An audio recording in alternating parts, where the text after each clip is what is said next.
Yo, yo, how's it going, everybody? It's your boy, the Token Otaku, coming at you again with another manga review. If you guys enjoy the video, please leave your boy a like and a subscribe. And if you have any thoughts on the chapter or anything I may happen to say, please leave a comment down below. And before we get into the video, just wanted to say the channel has now hit 21 subscribers. I know that's not like huge numbers or anything, but I did want to say it means a lot to me, and I wanted to say thank you. So, with that all said, let's get into the chapter. Eleceed chapter 343 begins with Black talking to Vesper as he surmises her plan to stay in South Korea until she makes Jiwoo hers. She confirms this, and Black asks about how Jiwoo has someone he already likes. Vesper responds asking if that is any reason for her to give up. After a moment of silence, Vesper states that he is that much of a catch, and that there is no chance that she gives up because he has someone he already likes.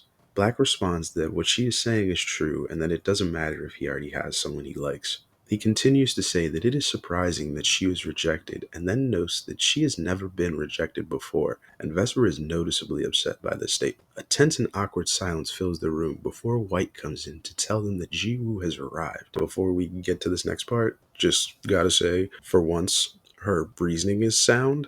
Just because he has someone that he likes, no reason to give up on trying. However, we know that her reason for trying is wrong, so it makes it completely annoying now that she stays around. Like, if she actually liked the kid, it would make more sense, but it ain't that. But let's get back into it. The chapter then cuts to Jiwoo and the animal trio walking when Vesper exclaims that the animals with Jiwoo are cute, and then she asks him if he is taking care of all of them, and Jiwoo confirms this. Vesper once again says how cute they are before greeting them, and the trio seems unimpressed. Vesper thinks that Jiwoo likes animals because he wouldn't have so many if he didn't, and is certain that the easiest way to get his interest is to show that she also likes pets. She then says hello to Jiwoo and says she forgot to greet him because of how cute his pets are. He tells her it's fine, and she mentions that they keep running into each other and he must come to Shinwa often. Jiwoo tells her that he has been borrowing Shinwa's training facilities lately. Vesper responds that he's training hard even when he's already so strong, and he says he wouldn't call it training hard. Vesper then tells him that she's planning to stay in South Korea for a while to see how the Bryan family and organizations like Shinwa can cooperate, and hearing this, the trio's even less impressed. She then asks him for a bit of his time, and he apologizes and tells her that he has to go train. She understands this, and Jiwoo leaves. And once he is gone, White says that he seems weaker than them. Black says that he understands, but then mentions how he beat Duke and Ian, and is considered to be the strongest person in his age group. Black then asks Vesper since when has she liked animals. She then asks if he is crazy and that she hates them. White then mentions that it seems like Jiwoo is putting up a wall, and Black says it doesn't seem like he's interested in her. She says it can't be helped at this moment, but she'll do whatever she can do to make him hers, no matter how long it takes, because if she does, she'll have Caden and Carteen's support. She then thinks that if she makes it happen, her influence will not only be limited to the Bryan family, but the entire world. The animal trio have finally hit the bedrock of being unimpressed because they had never left and heard everything that Vesper just said. The chapter cuts to Jiwoo training as the trio are observing. Caden says he didn't think an annoying fly would buzz around like that. Cartian responds that it is to be expected since Jiwoo is talented and he has them backing him. Pluton then says that he isn't as manly looking as him, but he admits that Jiwoo is handsome.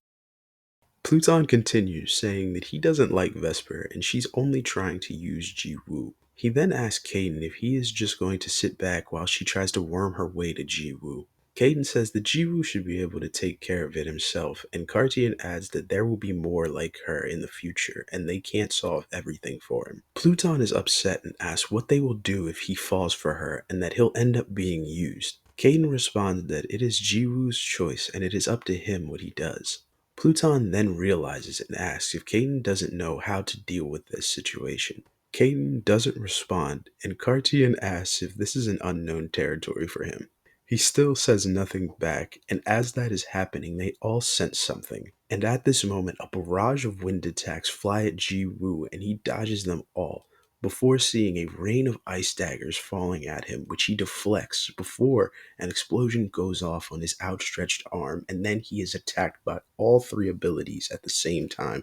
As the combined attack lands, there is a large explosion, and when the dust clears, Ji-woo is uninjured, and as he looks up, he sees Ji-suk, Woo-in, and Subin there. He greets all of them, and the group all hugs each other as the chapter comes to a close. And now that we're at the end of the chapter, I'm going to go over some thoughts that I didn't go over during the chapter itself. So I'll start my thoughts with talking about everyone's favorite character, Vesper. Am I right, everyone? At least, like I said before, she's kind of starting to make sense because she is right. Just because someone likes somebody doesn't mean you have to give up on them. Like, if they were dating if he was dating someone, that would be a whole different conversation here. But just because he likes someone doesn't mean you should give up. The caveat to that is we know that she has ulterior motives for trying to go after Jiwoo. Whereas if she actually did like him, I think even if you didn't like her character or her in general, you could at least give her a little leeway. But we know that she's not going into this with the right intentions. So obviously now she's even more annoying than she was. And it seems like she's going to be around for a bit. So if you were tired of Vesper, I guess it's time to buckle in because we're going on a ride, it seems.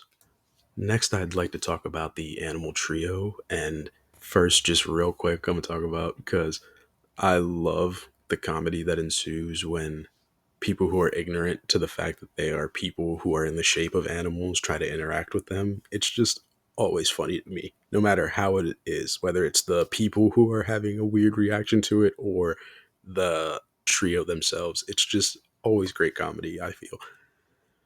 Secondly, to that, for some reason, I thought about it during this chapter, and I don't know if I'm correct because there's 343 chapters, and it's probably something I ignored because it isn't that important, but just a thought that I had. I don't think they've ever made any type of noises while they are in their animal forms, like meowing, barking, growling, any of that. But I could be wrong. It's probably something I've just, you know, pushed to the back of my mind. Continuing on to the actual thoughts on things. Um, it was good to see that they were actually worried about Jiwoo possibly falling for Vesper and then coming underneath of her thumb and then just ending up being used. However, as readers, we know that Jiwoo is going to be standing 10 toes. He's not about to fold because of Vesper. And it was also good to see that they had at least Caden and Cartian have the confidence that Jiwoo can deal with this himself and that they have to start to let him take care of his own issues and mature into his own. However, once again, another caveat is the fact that while Cartian was probably speaking from a certain level of understanding that you have to know how to tell people no and how to turn down people who are probably going to try to use you, Caden doesn't understand. He's completely ignorant to the world of like relationships and feelings and things like that. Because if you remember I can't remember how many chapters back, but the whole Costella incident where he sent her a challenge letter, but it reads like he's trying to confess to her and she actually has feelings for him and shows up, but he doesn't realize any of that and tries to attack her and still to this day doesn't realize that she likes him. So, Caden, you only go to Caden for two things, and that's fighting and fighting. It's also good that they also now know that she's like trying to weasel her way up to Jiwoo because I can't wait for whenever she finally runs into the three of them when they're in their normal human forms because they're not even going to give her the time of day because they already know she's trying to get over. And my final thoughts, which is going to lead more into my predictions than it is thoughts, is just pretty much the hype that the group is finally back. If you've been watching my videos, you know that I've been waiting for the core group to come back. And now that Jisuk, Subin, and Wooin are back, I am so hyped for the shenanigans that are about to ensue. Especially now that it looks like they all have powered up over these few months of training that they went through as well. So it's going to be awesome to see them. And leading into what the prediction is, for one, I will admit I was wrong. She did not see Ji-woo and Ji-young going to lunch or dinner or whatever they did in the last chapter. But it's kind of the same prediction, but with a little twist on it. So if you remember from the last chapter, if you watched all the way through, you know that my prediction was that that she would see them two together and get upset and send someone after one of the two of them. And I couldn't really see how that was supposed to work out, because why are you gonna beat up your potential love interest or even think to try to attack someone who is in the world ranking uh, talks? So, with the addition of Subin being a woman who is close to Ji Woo, it gives a target that Vesper would look down upon, even though I'm guessing after this training arc, they're all probably about a similar strength.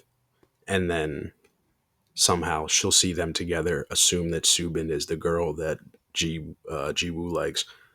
She'll send the quote unquote influential guys after them, and then that's how we'll get the whole wing bang bam, thank you ma'am of the fight. And probably through that, we'll get to see how the three of them have powered up. And then once Ji-suk figures out what's happening and then they tell Ji-young, that's how we'll get the conflict between Ji-young and Vesper. However that ends up happening, I don't think it'll actually end up in a literal fight, but I think it'll end up with her kind of telling her that she has to leave Korea and that please don't come back because it'll be problems if you do. But I think that's all for anything that I'm predicting. Yep. And with that, it's been your boy, the Token Otaku. If you guys enjoyed the video and made it this far, please leave your boy a like and a subscribe. And if you have any thoughts on the chapter or even what I said, or if you even have theories of your own, please leave them down below. I'd love to read them and possibly discuss what you guys are thinking. And before I get out of here, I'd like to say two things very quickly. First, once again, I'd like to send out a thank you to my subscribers.